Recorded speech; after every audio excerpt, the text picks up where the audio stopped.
اگر آزادی سرودی می‌خواند کوچک همچون گلوگاه پرنده ای، هیچ کجا دیواری فرو ریخته بر جای نمی‌ماند. سالیان بسیار نمی‌بایست دریافتن را که هر ویرانه نشانی از غیاب انسانی است، که حضور انسان آبادانی است.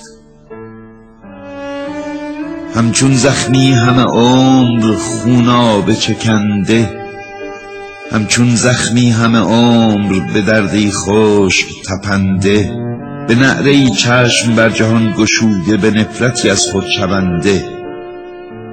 غیاب بزرگ چنین بود، سرگذشت ویرانه چنین بود. آه اگر آزادی سرودی می‌خواند کوچک، کوچکتر حتی از گلوگاه یکی پرنده.